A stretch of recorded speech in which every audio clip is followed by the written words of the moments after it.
আয়াত ৫৫ আল্লাহুল্লাযী খালাকাকুম মিন যഅফিন থুম্মা জাআলা মিন বা'দি যআফিন কুওয়াতান থুম্মা জাআলা মিন বা'দি কুওয়াতিন যআফাও ওয়া শাইবাতা ইয়াখলুকু মা ইয়াশাউ ওয়া হুয়াল আলীমুল কাদির।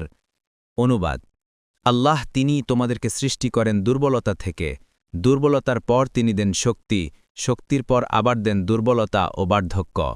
তিনি যা ইচ্ছে সৃষ্টি করেন এবং তিনি সর্বজ্ঞ, সর্বক্ষম।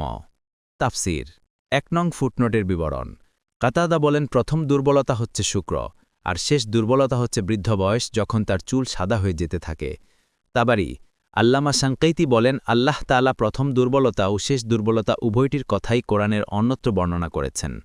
যেমন প্রথম দুর্বলতা সম্পর্কে বলেন, আমরা কি তোমাদেরকে তুচ্ছ পানি হতে সৃষ্টি করিনি? সূরা আল মুরসালাত ২০। মানুষ কি দেখে না যে আমরা তাকে সৃষ্টি করেছি শুক্রবিন্দু থেকে, অথচ পরে সে হয়ে পড়ে প্রকাশ্য বিতণ্ডাকারী? সূরা ইয়াসিন ২৭। অতএব মানুষ যেন চিন্তা করে দেখে তাকে কি থেকে সৃষ্টি করা হয়েছে। তাকে সৃষ্টি করা হয়েছে সবেগে স্থলিত পানি হতে। সূরা আত-তারেক ৫-৬। কখনো নয়, আমরা তাদেরকে যা থেকে সৃষ্টি করেছি তা তারা জানে। সূরা আল মাআরিজ ৩৯। তিনি শুক্র হতে মানুষ সৃষ্টি করেছেন, অথচ দেখুন সে প্রকাশ্য বিতণ্ডাকারী। সূরা আন-নাহল ৪। আর দ্বিতীয় দুর্বলতা সম্পর্কে বলেন, আর আল্লাহই তোমাদেরকে সৃষ্টি করেছেন, তারপর তিনি তোমাদের মৃত্যু ঘটাবেন এবং তোমাদের মধ্যে কাউকে প্রত্যাবর্তিত করা হবে নিকৃষ্টতম বয়সে, যাতে জ্ঞান লাভের পরেও তার সবকিছু অজানা হয়ে যায়। সূরা আন-নাহল ৭০।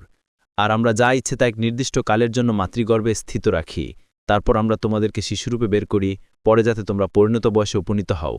তোমাদের মধ্যে কারো কারো মৃত্যু ঘটানো হয় এবং তোমাদের মধ্যে কাউকে কাউকে হীনতম বয়সে প্রত্যাবর্তিত করা হয়, যার ফলে সে জানার পরেও যেন কিছুই আর না জানে। সূরা আল হাজ ৫। আর আমরা যাকে দীর্ঘজীবন দান করি, সৃষ্টি অবয়বে তার অবনতি ঘটাই, তবুও কি তারা বুঝে না? সূরা ইয়াসিন ৬৮।